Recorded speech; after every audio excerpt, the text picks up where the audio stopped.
আনন্দময় হোক, তবেই বিবেকানন্দ আজকে খুশি আছেন, খুশি থাকবেন। আজকের এই আয়োজন ও উদ্যম দেখে আমি এটা নিশ্চিত, আমরা সকলেই নিশ্চিত যে বিবেকানন্দ পরিতৃপ্ত হয়েছেন, কারণ তিনি উদ্যম ভালোবাসেন, ভালোবাসতেন বললাম না, কারণ বিবেকানন্দ আমাদের মধ্যে বিরাজ করছেন।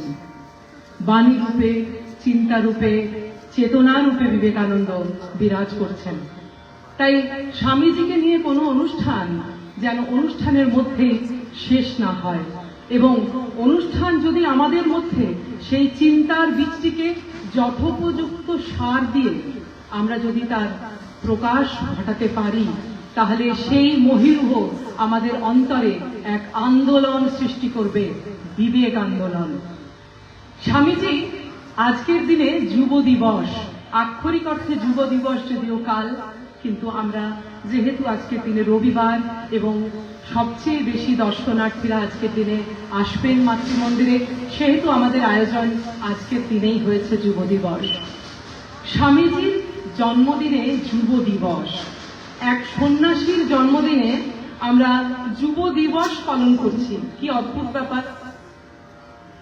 যৌবনের রং আর যাই হোক না কেন, লাল সবুজ হতে পারত, কখনো গৈরিক নয়। কিন্তু এই সন্ন্যাসীকে যুবকরা মেনে নিলেন কেন তাদের গুরু হিসাবে, নেতা হিসাবে? কিংবা এই সন্ন্যাসী যুবকদেরকে বেছে নিলেন কেন তার অগ্রগামী রথকে ছুটিয়ে নিয়ে যাওয়ার জন্য? এই যে জীবন চরিত এই সন্ন্যাসীর জীবন চরিত অধ্যয়নের মাধ্যমে আজকে আমাদের অনুষ্ঠান এগিয়ে চলবে। এখানে আগত প্রত্যেক দর্শনার্থীকে মাতৃমন্দিরের সদস্যদের তরফ থেকে আমাদের প্রণাম। প্রতি মানুষের অন্তরে নিত্য বিরাজিত ভগবৎ সত্তাকে আমাদের প্রণাম নিবেদন করি। মাতৃমন্দিরের প্রতিটি কাজের মধ্যে আপনারা জড়িত হয়ে আছেন, আপনাদের আনন্দ জড়িত হয়ে আছে, আপনাদের উদ্যম জড়িত হয়ে আছে, আপনাদের উৎফুল্ল মনোভাব জড়িত হয়ে আছে, আর এই সবের মধ্যেই বিবেকানন্দ জড়িত হয়ে আছে। এই বিবেকানন্দর আজ কততম জন্মদিন এটা উল্লেখ করা যুক্তিপূর্ণ নয়, কারণ তিনি এক আন্দোলনের প্রতিমূর্তি, বিধ্বংসী ভাবের আন্দোলন, আত্ম আবিষ্কারের আন্দোলন। প্রত্যেকের অন্তরের দেবত্বকে চিহ্নিত করেছিলেন বিবেকানন্দ। তাই সেই দর্শন তাকে অনুপ্রাণিত করলো প্রত্যেকের মধ্যে সেই ভাবটিকে সঞ্চারণ করবার জন্য। জাতি, ধর্ম, বর্ণ, অবস্থান নির্বিশেষে মানুষই মহামানুষ। শ্রীন্নান্তু বিশ্বে অমৃতস্য পুত্রা, সবচেয়ে বড় সম্মান মানুষই মহামানুষ, সবচেয়ে বড় আবিষ্কার মানুষের মধ্যে। বিবেকানন্দ অর্থে আত্ম আবিষ্কার, বিবেকানন্দ অর্থে আত্ম উপলব্ধি, ত্যাগের মধ্যে দিয়ে, সেবার মধ্যে দিয়ে, উদ্যমের মধ্যে দিয়ে এগিয়ে চলা। বাহিরিতে চায় দেখিতে না পায় কোথায় কারার দ্বার। যুব সমাজের মধ্যে বাহিরে বেরোবার জন্য যে জ্বলন্ত আগ্নেয়গিরি ফুটছে, বিবেকানন্দ স্রোত সেই আগ্নেয়গিরিকে ধূমাবতের মতো এগিয়ে নিয়ে চললেন। সেই জন্য বিবেক আনন্দময় হয়ে গেল তাদের কাছে। স্বার্থ শূন্যতাই ভগবান, যে যতখানি স্বার্থ শূন্য সে ততখানি ভগবান। অনেক ছোট ছোট গল্প এই স্বার্থ শূন্যতার আমরা শুনব, আমরা এইভাবে এগিয়ে নিয়ে যাব। একটি ছোট্ট গল্প দিয়ে আজকের অনুষ্ঠান শুরু করি। এই আমরা যেমন খোলা আকাশের নিচে অনুষ্ঠান করছি, এইভাবেই একদিন খোলা আকাশের নিচে একটি অনুষ্ঠান হচ্ছিল। নাট্য আনন্দ নাটক গোষ্ঠীর যুব নায়ক বিবেকানন্দ, সেই নাটকটির নাম। সেই অনুষ্ঠানটির মহড়া চলছে, ফাইনাল রিহার্সাল। সেই রিহার্সাল দেখবার জন্য আশেপাশে প্রচুর শ্রমিক যারা কারখানায় কাজ করছে, তারা সবাই বসে বসে রিহার্সাল দেখছে যে যুবনায়কের রিহার্সাল কেমন হচ্ছে। খোলা মাঠের নিচে সকলেই দেখতে পান সেই রিহার্সাল। সেই রিহার্সাল যখন চলছে, তখন নাটকের বিবেকানন্দ খুশে উঠে বলছে, বেদ মহাভারত পড়ো, কিন্তু মানুষের থেকে যে শাস্ত্র তোমাদের দূরে সরিয়ে রাখে তাকে ছুঁড়ে ফেলে দাও। হঠাৎ করে অস্ফুট স্বরে এক শ্রমিক উঠে গিয়ে বলছে, হক কথা, একদম ঠিক কথা বলছে। নাটকের বিবেকানন্দ উঠে দাঁড়িয়ে স্টেজ দাপিয়ে বলে চলেছে, নতুন ভারত বেরুক, নতুন ভারত বেরুক, লাঙল ধরে চাষার কুটির ভেদ করে জেলে মালা মুচি মেথরের ঝুপড়ির মধ্যে থেকে সকলে চাষটা। নাটকের বিবেকানন্দ যদি এতগুলি মানুষকে দাঁড় করাতে পারে, না জানি আসল বিবেকানন্দ কি পেরেছিলেন। কি পেরেছিলেন তা তো আমাদের চোখের সামনেই বর্তমান। কি না পেরেছিলেন তিনি।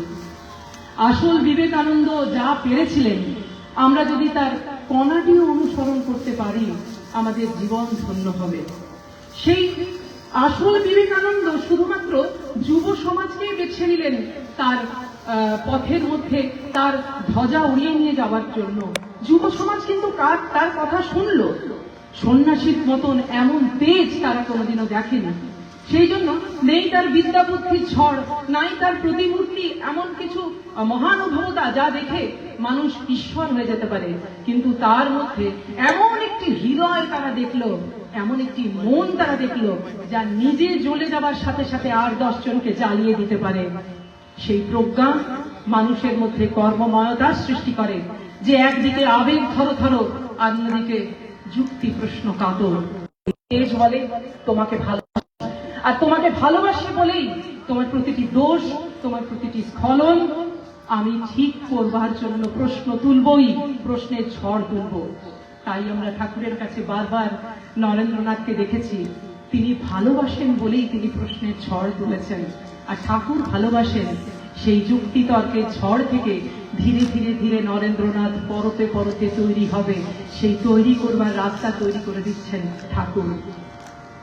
আদর্শ, আইকন, এসব অনেক বড় বড় কথা, কিন্তু কোন সন্ন্যাসীর মধ্যে মানুষের জন্য এত প্রকাণ্ড ভালোবাসা, বিশাল ভালোবাসা সমকালে চিরকালের কাছে বিরল। তার কাছে ধর্মের বহিরাঙ্গের কোনো গুরুত্ব নেই, শুধু তার কাছে অন্তরটি হলো সর্বসমস্য। তিনি বলছেন, মাঠের মধ্যে ফুটবল খেলো, ধূপ ধুনা আগরবাতি দিয়ে তিনি বরণ করতে বলছেন না। ধর্মের বহিরাঙ্গের কোনো গুরুত্বই তিনি দিচ্ছেন না। এ কেমন সন্ন্যাসী? আমেরিকার মুখের উপর যিনি বলতে পারেন, ভারতের মধ্যে অন্তরের বহু কিছু ঐশ্বর্য আছে, তোমরা প্রাচ্যের কাছে নতজানু হয়ে বসো যদি তোমরা অন্তরের ঐশ্বর্য শিখতে চাও। আবার সেই বিবেকানন্দই ভারতবর্ষে এসে এই ছুঁত মার্গ সম্পূর্ণ আমাদের ধর্ম ব্যবস্থাকে গালাগাল করে ধিক্কার দিয়ে বলছেন, তোমরা যদি কর্মময়তায় মুখর হতে চাও, তোমরা আমেরিকার কাছে সেই প্রযুক্তি এবং কর্মময়তা শেখো। ইনি সমাজ সংস্কারক নন, ইনি কোন রাজনৈতিক নন, ইনি একজন সন্ন্যাসী। সেই সন্ন্যাসীর জন্মদিন সারা বিশ্বে যুব দিবস বলে পরিচিত। যুবকরা যাকে তার জীবনের আদর্শ হয়ে নিয়েছেন। আজকে আমাদের কালীবাড়ি চণ্ডীগড়ের তরফ থেকে যুব দিবস পালিত হচ্ছে। আক্ষরিকভাবে আমরা অনেকবার বিবেকানন্দর জন্মদিন পালন করেছি, কিন্তু সেই অনুষ্ঠান খুব কম সংখ্যক যুবক দ্বারা অনুষ্ঠিত হয়েছে। আজকের আমাদের যে অনুষ্ঠান সাজিয়েছি, আমি এবং আরেক 2 জন ছাড়া বাকি সকলেই কিন্তু 30-এর নিচে। তারা সকলেই যুবক এবং তারা উদ্যমে উদ্বেলিত হয়ে রয়েছে আজকের অনুষ্ঠান পরিবেশনার জন্য। শ্রদ্ধেয় মহারাজ এসে পড়েছেন। আমাদের সকলের বক্তৃতা ওনার কাছে একদমই বাহুল্য মাত্র, কারণ উনি নিজেও বিবেকময় এবং ওনার বিবেক আনন্দময়। শ্রদ্ধেয় মহারাজকে আমি মঞ্চে ডাকবো, সাথে আসবেন বয়স্ক যারা রয়েছেন আমাদের এখানে, তারা সকলে, আমাদের প্রেসিডেন্ট স্যার শ্রী প্রণব সেন, আমাদের সেক্রেটারি স্যার শ্রী রাজেশ রায়, শ্রদ্ধেয় মহারাজ আসবেন এবং যারা যারা চাইবেন তারা আসতে পারেন মঞ্চে, এসে প্রদীপ প্রজ্বলন করুক, এই বিবেকের দীপটি জ্বালিয়ে দিতে সাহায্য করুক। তারপর মহারাজ কিছু বক্তব্য রাখবেন, যদি মহারাজের সময় হয়। কিউট সময় নিশ্চয়ই আমি অনুরোধ করবো আমাদের সকলের তরফ থেকে যুবকদের জন্য, যদি কিউট সময় উনি থাকেন তাহলে আমরা খুব আনন্দিত হব। বিবেকানন্দও আনন্দিত হবেন। উনিও তো দেখছেন চিন্তা রূপে, চেতনা রূপে আমাদের সবার মধ্যে দিয়ে উনিও দেখছেন। শ্রদ্ধেয় মহারাজ, আপনি আসুন।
ओम नमः श्री यतिराजाय विवेकानंद सूरये सच्चित सुख स्वरूपाय स्वामिने तापहारिणे।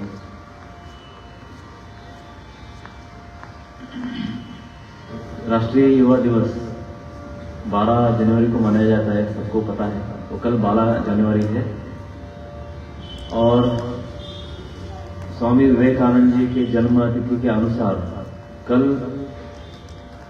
10 तारीख को रामकृष्ण मिशन में बड़ा अनुष्ठान हो गया। आज रविवार है, इसलिए आज हम युवा दिवस मना रहे हैं। युवा दिवस तो एक ही होता है, एक दिन के लिए, लेकिन उसका पालन जो होता है, स्वामी विवेकानंद जी के संदेशों का जो पालन होता है, तो वो सब पूरे अपने जीवन भर करना है। तो इसलिए राष्ट्रीय युवा दिवस इसलिए मनाया जाता है कि उस दिन हम स्वामी विवेकानंद जी के संदेशों का कुछ चिंतन करें, उनका स्मरण करें, ताकि उनके गुण हमारे में आ जाए। कितना सुंदर कार्यक्रम है, कितना सुंदर सजाया हुआ है, ये बहुत मुझे अच्छा लगा। पूरे भारत को ही पगड़ी पहनाई गई है।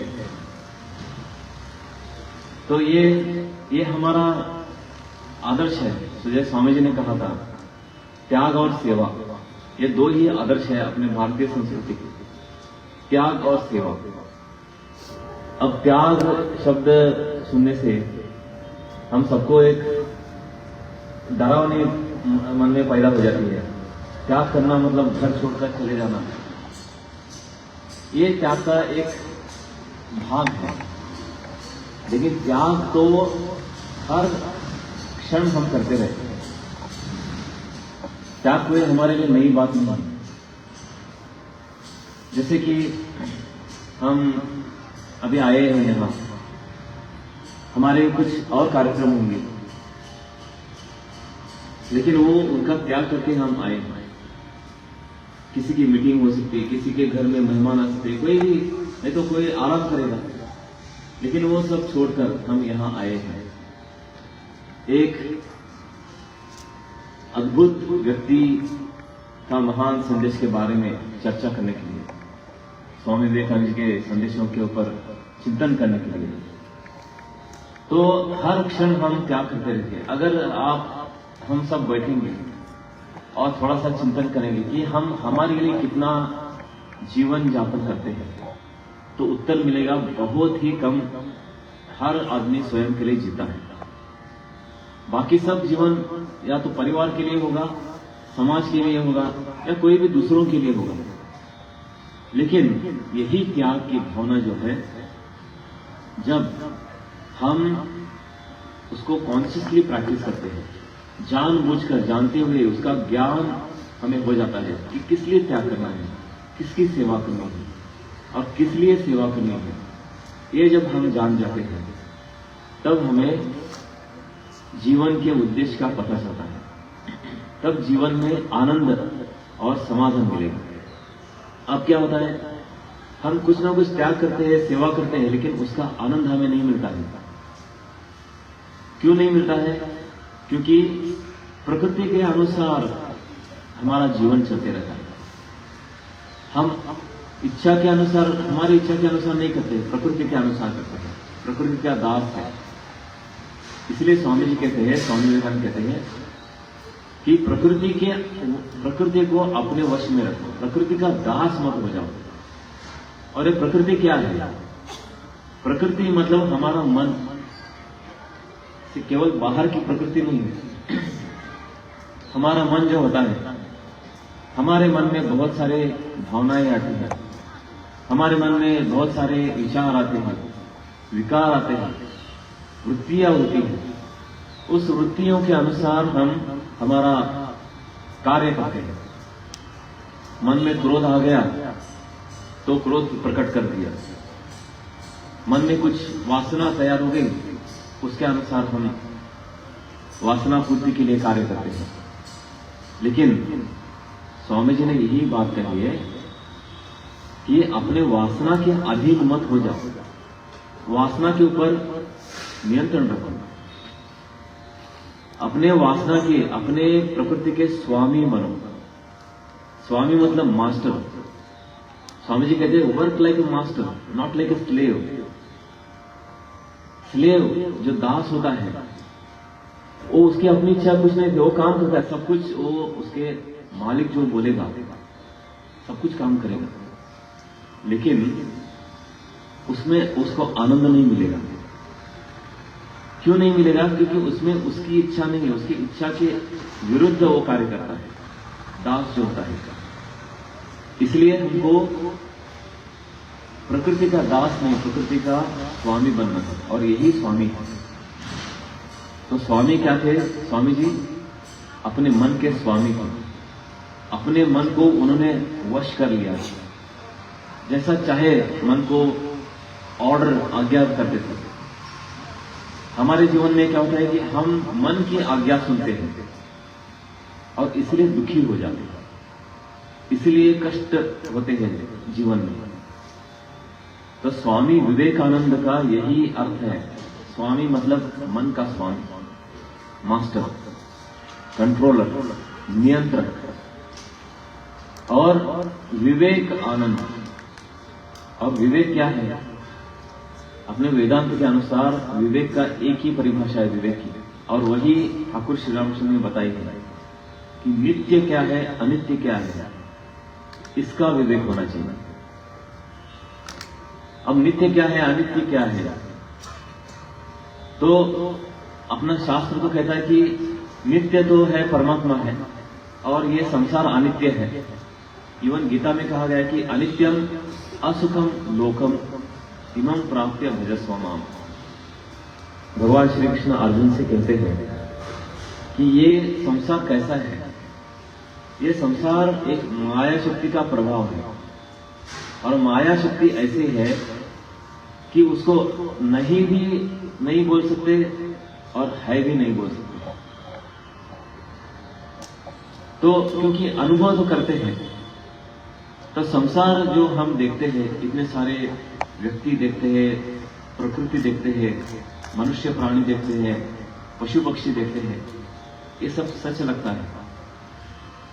और इसके पीछे जो परमात्मा है, जिसके आधार पर ये सब सृष्टि चल रही है, उसके ऊपर हमारा विश्वास नहीं होता, क्योंकि वो दिखती नहीं है। हमें जो इंद्रियों से दिखता है या सुनाई देता है, उसको ही हम सत्य मान लेते हैं। और इसलिए हम इस संसार को सत्य या नित्य मानकर इसमें बहुत सारे सुख की कल्पना करके और सुखी जीवन बनाने का प्रयत्न करते हैं। अब लॉजिकली सोचा जाए, जब भगवान कहते कि ये लोक जो है, ये संसार जो है अनित्य है, तो अनित्य संसार में नित्य आनंद की प्राप्ति कैसी हो सकती है?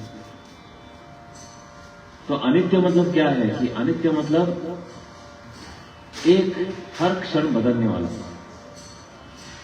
जैसे नदी के किनारे हम खड़े रहते हैं और पानी देखते रहते हैं।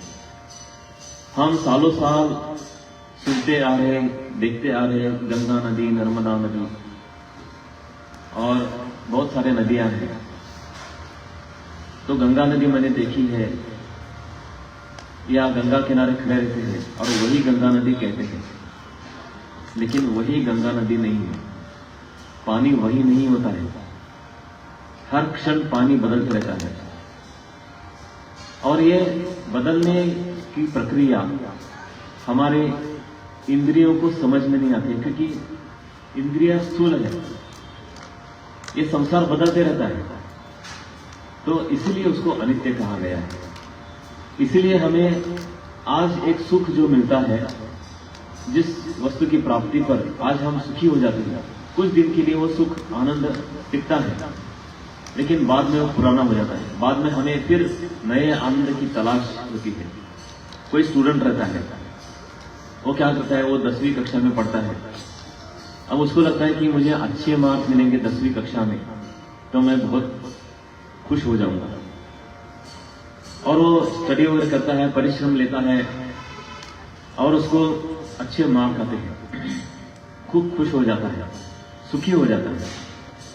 लेकिन 2 दिन के बाद वो खुशी चली जाती है, क्योंकि अभी उसको चिंता होती है अच्छे कॉलेज में एडमिशन लेने की। चलो वो भी हो गया, खुश हो गया, फिर अच्छा पढ़ाई करने की, अच्छा डिग्री पर पाने की, अच्छी डिग्री मिल गई, फिर उसको अच्छी नौकरी चाहिए, अच्छी नौकरी मिल गई, प्रमोशन चाहिए, अच्छा पैकेज चाहिए, और ये सब ऐसे ही चलते रहता है, परमानेंट कुछ नहीं होता है। तब ये जब अनुभव लेने के बाद जब हम सोचते कि इतना हमने कुछ किया, सारा जीवन करते रहे, कष्ट करते रहे, परमानेंट आनंद नहीं मिला, तो क्या फायदा है? तो किसमें परमानेंट आनंद है, नित्य आनंद किसमें है? तब गुरु की तलाश में हम जाते हैं, महापुरुषों के संदेश सुनते हैं, और उसके अनुसार अपने जीवन जब हम गठन करने लगते हैं, तब हम अंदर की ओर, हमारे आंतरिक मन की ओर, अंतःकरण की ओर झांकते देखते तो हमें पता चलता है कि सब आनंद अंदर ही है। हम मैं बाहर की दुनिया में भटक रहा था, और यही बताने के लिए स्वामी विवेकानंद आए थे। स्वामी विवेकानंद साक्षात सप्तर्षि मंडल से यहाँ अवतरित हुए थे। भगवान की कितनी करुणा है, यही करुणा है कि भगवान की करुणा क्या है कि वो अवतरित होते हैं और सामान्य व्यक्ति की तरह वो अपने में रह के जीवन यापन करते हैं और उपदेश देते हैं। यही चलते आ रहा है, हमारे भारतीय संस्कृति की यही विशेषता है। नहीं तो परमात्मा की हम कल्पना भी नहीं कर सकते। वो परमात्मा साक्षात मनुष्य रूप अवतरित करके यहाँ आते हैं। वैसे ही जैसे भगवान राम जी आए थे, प्रभु रामचंद्र, भगवान श्री कृष्ण आए थे, उन्होंने एक मार्ग दिखाया, लेकिन कुछ दिन बाद क्या हो जाता है कि वो मार्ग पुराना हो जाता है, नई पीढ़ी आने लगती है, नया संसार शुरू हो जाता है, और नए नए मार्ग ढूंढने पड़ते हैं। और इस समय भगवान श्री रामकृष्ण अवतरित हुए एक नया मार्ग लेकर, और उन्होंने और भी धर्म का अनुसरण करने के लिए एक सिंपल सा मार्ग बताया। वो है सत्संग, सेवा, ये सब बताया, जो इजीली नामस्मरण, भगवान का नामस्मरण, जो हम सहज रूप से जिसका आचरण कर सकते हैं, ऐसे मार्ग उन्होंने बताए।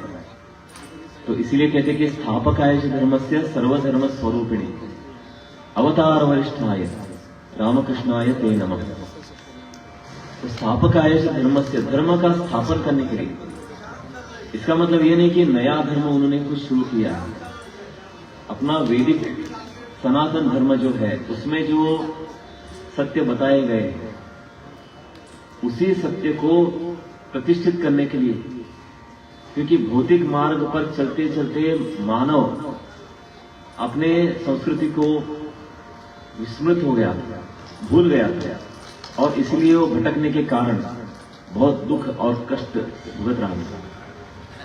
तो इसलिए उसको धर्म मार्ग पे लाने के लिए, इस धर्म में, अपने वैदिक संस्कृति में जो बताए गए सत्य हैं, उन सत्य को फिर से दोबारा लोगों के सामने लाने के लिए भगवान रामकृष्ण ने अवतार लिया और स्थापकाय धर्मस्य सर्वधर्म स्वरूपिणी, सर्वधर्म का उन्होंने पालन किया और एक ही सत्य को अनुभव किया, वही परमात्मा। परमात्मा के प्रति जाने के लिए अनेक मार्ग हैं, वही मार्ग उन्होंने बताए। अवतार वरिष्ठाय रामकृष्णाय ते नमः, इसलिए वो अवतार वरिष्ठ थे। इसका मतलब बाकी सब अवतार उनके नीचे थे, ऐसा नहीं है। वही परमात्मा ने अलग अलग अवतार लिए थे, उसमें वही परमात्मा ने एक अच्छा वरिष्ठ, एक श्रेष्ठ अवतार ले लिया। क्योंकि इस कलियुग में, इस भौतिक युग में, भौतिक काल में ऐसे एक अवतार की जरूरत थी जो सो कॉल्ड इस साइंस और टेक्नोलॉजी का प्रोग्रेस हो रहा है उसके ऊपर उठ सके। और वही रास्ता ठाकुर श्री रामकृष्ण दिखाते हैं। तो अवतार कार्य उनका कैसा था? उन्होंने पहले तो सब धर्मों के अनुसार साधना की, और साधना, हर धर्म के अनुसार साधना करने के बाद उनको एक ही परमात्मा का अनुभव हुआ। और उन्होंने वही बताया कि अनेक धर्म है, लेकिन वो सब धर्म अलग अलग मार्ग है एक ही सत्य को पाने के लिए, प्रतिष्ठा एक ही परमात्मा को पाने के लिए। तो इसमें मार्ग में भेद हो सकते हैं, लेकिन उद्दिष्ट ध्येय में कभी भी बदल नहीं हो सकता है। वही उन्होंने दिखाया है। अब उन्होंने दिखाया, अब उनके जाने के बाद फिर इस कार्य का निरंतर शुरू रहना आवश्यक था। इसलिए उन्होंने अपने कुछ युवा पार्षद को एक गठ बनाया और उनको संन्यास से प्रेरित कर दिया। तो उनमें ही ये स्वामी विवेकानंद था। स्वामी विवेकानंद ने क्या किया? परतत्वे सदालिनो। स्वामी विवेकानंद जी का वर्णन शारदानंद जी महाराज करते हैं। परतत्वे सदालिनो रामकृष्ण समाज्ञया यो धर्म स्थापनरतो वीरेशम तम नमाम्यहम्। भगवान श्री रामकृष्ण का वर्णन क्या है कि स्थापकाय से धर्मस्य सर्वधर्म स्वरूपिणी, जिन्होंने धर्म की स्थापना की, मतलब धर्म को प्रतिष्ठित किया, ऐसे श्री रामकृष्ण। तो उनका कार्य कैसे चलाया? परतत्वे सदा लीनो। परतत्व में सदा लीन, परतत्व मतलब परमात्मा। स्वामी जी सप्तर्षि मंडल से आए थे, और सप्तर्षि मंडल मतलब महान ऋषि जो हमेशा ध्यान मग्न रहते हैं, समाधि का आनंद लेते हैं। समाधि का आनंद जो रहता है उसका वर्णन नहीं किया जा सकता। ऐसा आनंद छोड़कर जो यहां अवतरित हुए पृथ्वी पर, इस संसार में, इस माया जगत में, इस दुखी कष्टी संसार में, तो परतत्व मतलब परमात्मा में लीन होने पर भी परतत्वे सदा लीनो रामकृष्ण समाज्ञया। केवल रामकृष्ण, भगवान रामकृष्ण ने आज्ञा की उन्होंने कि तुमको ये कार्य करना होगा। इसलिए यो धर्म स्थापन रत। तो धर्म स्थापन में रत ये स्वामी विवेकानंद। वीरे शमतम नमाम्यहम्, ऐसे वीर पुरुष को मैं नमन करता हूं। ये शारदानंद महाराज का वर्णन है। क्योंकि जब भगवान श्री रामकृष्ण के अंतिम दिन चल रहे थे, तो एक दिन भगवान रामकृष्ण, ठाकुर रामकृष्ण ने कहा कि नरेंद्र को देखकर, नरेंद्र तुम सब जगत को शिक्षा दोगे, शिक्षित करोगे। नरेंद्र शिक्षा देगा। तब नरेंद्र ने कहा यह सब मैं नहीं करूंगा। तो भगवान श्री रामकृष्ण ने कहा तुम नहीं, तुम्हारी हड्डियां करें। इसका मतलब भगवान अगर चाहते हैं किसी से कुछ करवा लेना है तो वो करवा लेंगे ही। तो इसलिए स्वामी विवेकानंद जी का एक सबसे बड़ा सद्गुण या डिवाइन क्वालिटी क्या थी कि वो थी आत्मसमर्पण, पवित्रता। उनका मन इतना पवित्र था कि वो उस पवित्र मन से ही सब कुछ कार्य करने लगे। और आत्मसमर्पण, आत्मसमर्पण कहा? भगवान के सामने। इसलिए वो एक अच्छा साधन हो गए। तो यह आत्मसमर्पण की जरूरत है। और इसलिए स्वामी जी कहते हैं कि प्रकृति को अपने वश में रखो। और स्वामी जी को जब हम देखते हैं, स्वामी जी को जब पढ़ते हैं, चिंतन करते हैं, तो एक ही शब्द मन में आता है, आत्मविश्वास। स्वामी जी कहते हैं कि श्रद्धा, श्रद्धा, अपने ऊपर श्रद्धा। यही सब यश का मार्ग है, सफलता का मार्ग है। अगर किसी में आत्मश्रद्धा नहीं है, आत्मविश्वास नहीं है, तो भले ही वो सब अपने जितने भगवान है 33 करोड़ गॉड और भी जितने भी भगवान होंगे उनके ऊपर सबके ऊपर श्रद्धा होगी, लेकिन एक अपने ऊपर श्रद्धा नहीं है तो उसकी मुक्ति नहीं होगी, वो हमेशा दुखी ही रहेगा। इसलिए खुद के ऊपर विश्वास रखना और खुद के ऊपर विश्वास, खुद को जानना, ये बहुत जरूरी है। हम हमेशा खुद को नीचा समझते हैं, खुद के ऊपर विश्वास नहीं होता है। जैसे फॉर एग्जाम्पल बहुत सारे स्टूडेंट्स एग्जाम हॉल में कॉपी करते हैं। ये कॉपी करने की प्रवृत्ति क्यों होती है? खुद के ऊपर विश्वास नहीं है। दूसरों का उत्तर ठीक है, मैं गलत हूं। ये जो भावना है, ये भावना केवल स्टूडेंट में नहीं होती, सब में होती है, बहुत सारे लोगों में होती है कि दूसरा कर रहा है वो ठीक है, मैं जो कर रहा हूं ठीक नहीं, मेरा परिवार ठीक नहीं, मेरे माता पिता ने, मेरे जो पेरेंट्स ने या मेरे ग्रैंड पेरेंट्स ने जो बताया वो गलत है, दूसरों का ठीक है। मेरे देश की संस्कृति ठीक नहीं है, परदेशों की संस्कृति ठीक है। यही वृत्ति जब बढ़ती है अपने मन में, समाज में, तब पीढ़ी ऐसी ही हो जाती है और दूसरों के हम गुलाम हो जाते हैं। फॉरेन का जो है वो सब ठीक ठाक है, स्वदेशी से कुछ उसमें नहीं है। ये जो भावना मन में तैयार होती है, ये जो भावना हर आदमी में तैयार हो जाए, किसी भी देश के हर आदमी में तैयार हो जाती है, तो वो देश पीछे पड़ने लगता है और फिर हम अपने ही देश को कैसे गलत है ये बताने लगते हैं। इसकी वजह से हमारी प्रगति नहीं हो रही है, ये हमारा देश गंदा है, यहां वहां कुछ डिसिप्लिन नहीं है। करेगा कौन? किसकी जिम्मेदारी है? हर एक की जिम्मेदारी होती है। हम परदेश में जाते हैं तो वहां साफ सुथरा सब अच्छा लगता है, हम भी साफ सुथरा मेंटेन करने की कोशिश करते हैं, क्योंकि वहां बहुत सारे अपराध है, दंडनीय अपराध है। स्वामी जी कहते हैं कि जिस समाज में बहुत सारे नियम कानून होते हैं, वो समाज, उस समाज की दुर्वस्था हो जाती है।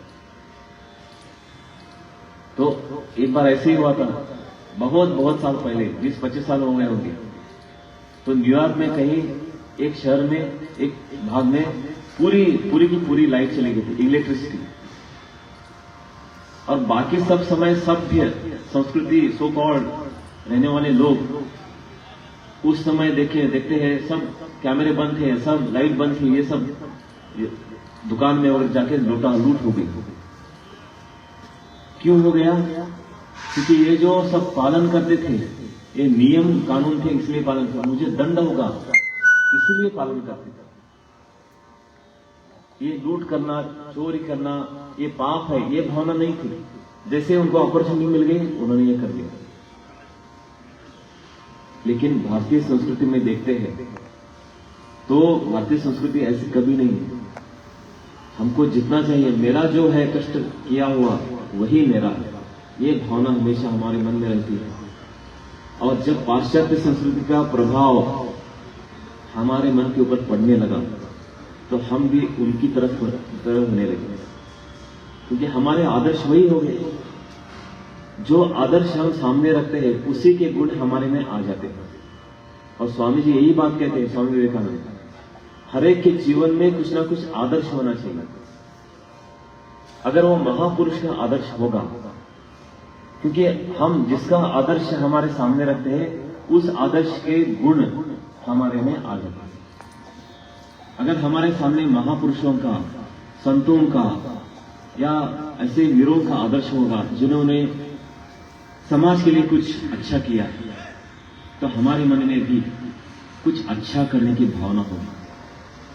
अगर हम स्वामी विवेकानंद का आदर्श रखते हैं तो हमारे में भी विवेक बुद्धि आ जाएगी, दूसरों के लिए कुछ करने की इच्छा हो जाएगी।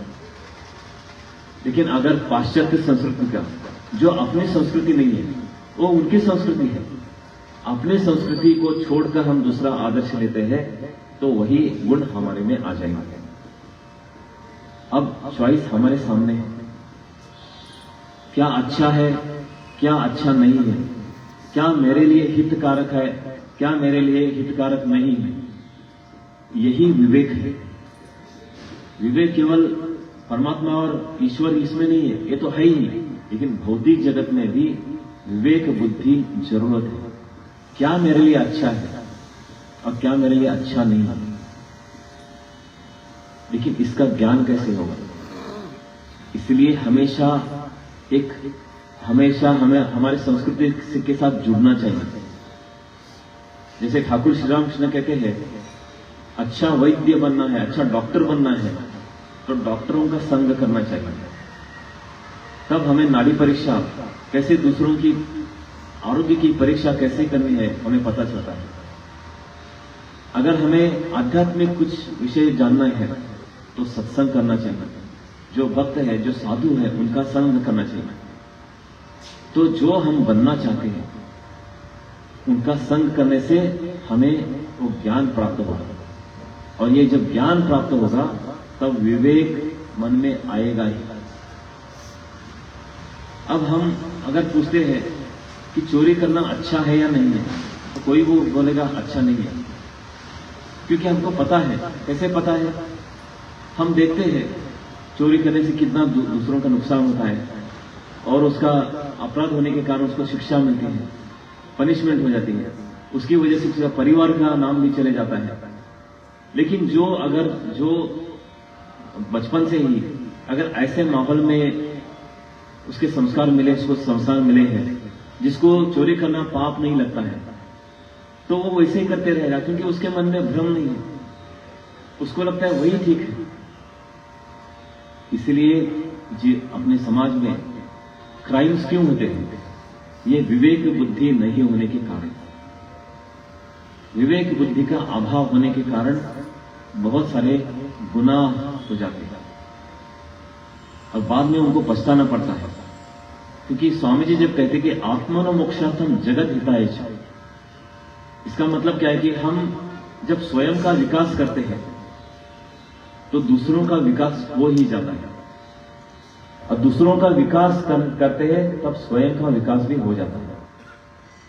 जैसे कोई अच्छा खिलाड़ी है, बहुत उसने नाम कमाया है, एक अंतर्राष्ट्रीय स्तर का वो खिलाड़ी है, तब वो प्रसिद्ध हो जाता है तो उसके साथ साथ उसके परिवार का नाम भी हो जाता है, उसके साथ साथ उसके गांव का भी नाम हो जाता है, और उसके साथ साथ उसके देश का भी नाम हो जाता है। वो अमुक एक देश, उसकी बड़ी प्रतिष्ठा बढ़ती है।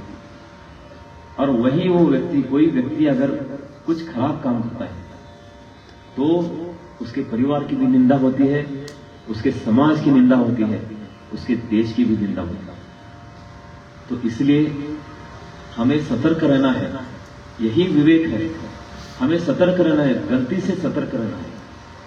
जब गलत काम करने जाते हैं हमें पता होता है मन में क्या गलत कर रहा हूं क्या नहीं कर रहा हूं, और इसलिए स्वामी जी कहते हैं कि अच्छा चरित्र बनाओ। और स्वामी जी ने कहा है कर्मयोग में अच्छा चरित्र कैसे बनता है, नहीं तो चरित्र भी कैसे बनता है? जब हमारे मन में जो विचार होते हैं उस विचारों के अनुसार हमारी कृति होती है, हमारे कार्य होते हैं, और उसके अनुसार हमारे विचार बनते हैं, हमारी कृति होती है। और अगर अच्छे विचार होंगे, दूसरों को मदद करना है, दूसरों को क्षमा करना है, क्रोध नहीं करना है, लोभ नहीं करना है, चंचलता नहीं होनी चाहिए, ऐसे अगर विचार होंगे मन में, आत्मविश्वास के विचार होंगे, तो उसके अनुसार अपने कार्य होंगे, उसके अनुसार अपना चरित्र होगा। लेकिन उसके विपरीत होंगे, दूसरों को ट्रबल देना है, दूसरों के ऊपर क्रोध करना है, दूसरों का नुकसान करना है, ऐसे विचार अगर मन में होंगे तो ऐसे ही कार्य होंगे अपने द्वारा, और फिर हमारा ही चरित्र हम खराब करेंगे। तो इसलिए आज के इस अवसर पर स्वामी जी के जो इतने सारे उपदेश हैं, स्वामी जी ने ये उपदेश दिए थे 150 साल पहले करीब, लेकिन उसकी सब उपदेशों की प्रासंगिकता अभी भी है। आज भी उनके उपदेश उतने ही ताजे हैं जितने सालों साल पुराने थे, क्योंकि ये पुराण है, पुरा अपनी नव, पुराण कभी नए पुराने नहीं होते, हमेशा नए रहते। वैदिक संस्कृति भले ही पुरानी होगी, लेकिन वेदों में जो बताए गए हैं वो सत्य जो है और अभी भी आज भी इतने ही ताजे हैं। इसलिए स्वामी जी के जीवन का और संदेशों का अच्छा अध्ययन करके उनका अपने जीवन में आचरण करना, यही एक अपना उद्देश्य होना चाहिए जीवन का। तो आज के इस शुभ अवसर पर हम एक व्रत लेते हैं कि रोज एक स्वामी जी का एक उपदेश पढ़ेंगे और उसके ऊपर चिंतन करके अपना और समाज का भी भविष्य उज्जवल बनाएंगे। ओम शांति शांति शांति। हरि ओम तत्सत। श्री राम कृष्णार्पणमस्तु। यदि वो अमृता माता जी ने कहा है कि मैं अगर थोड़ा देर रुकता तो अच्छा होता, लेकिन मुझे आज बहुत सारे काम है, इसलिए मुझे तुरंत जाना पड़ रहा है, तो इसलिए मैं इस कार्यक्रम को बधाई देकर आपकी विदाई लेता हूं। अभी मुझे जाना पड़ेगा। धन्यवाद।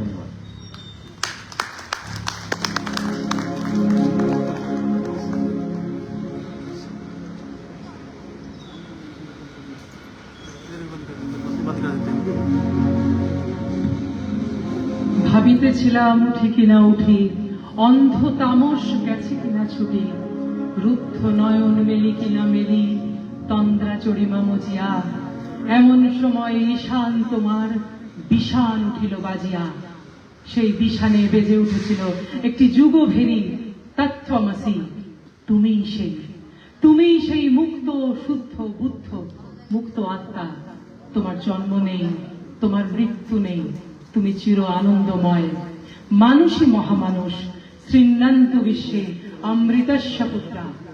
ঠাকুর মা স্বামীজি কোনো ভিন্ন সত্তার মধ্যে দেবতাকে পেলেন না, স্বর্গের দেবতাকে মর্তে নিয়ে এলেন না, মর্তের মানুষকে স্বর্গের দেবতায় উন্নীত করবার জন্যই তারা মর্তধামে এসেছেন। মানুষই বুঝতে পেরেছেন অন্তরের দিকে দীপ্তি ঘুরিয়ে যে আমার ভিতরেই রাজ সিংহাসনে তুমি বসে আছো সগৌরবে। সেই মানুষের মধ্যে মহামানুষের চিন্তায় এক দ্বীপ থেকে অন্য দ্বীপে জাগরিত করেছেন স্বামী বিবেকানন্দ। যখন নরেন্দ্রনাথ থেকে তিনি বিবেকানন্দ হয়ে উঠছেন, এত মানুষের জন্য তিনি যে নিজের জীবনকে প্রাণপাত করে ঢেলে দেবেন, তিনি যে এক মুঠো ধূলিকণা থেকে হাজার হাজার বিবেকানন্দর জন্ম দেবেন, 18 বছরের যুবক নরেন্দ্র কোথায় তা অনুভব করেনি। আমরা ছোট ছোট নাটিকার মধ্যে দিয়ে, উপস্থাপনার মধ্যে দিয়ে নরেন্দ্রনাথের জীবনকে এগিয়ে নিয়ে যাব, কিন্তু তার আগে অনুষ্ঠান শুরু করবার জন্য আপনাদের সকলকে বলবো একটু স্থিরভাবে বসতে। আমরা অনুষ্ঠান শুরু করছি আমাদের উদ্বোধনী উপস্থাপনা বিবেকানন্দর প্রতি প্রণতি জানিয়ে আপনাদের সকলের ভগবত সত্তাকে আমাদের অন্তরের প্রণতি জানিয়ে আমরা অনুষ্ঠান শুরু করছি।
वीर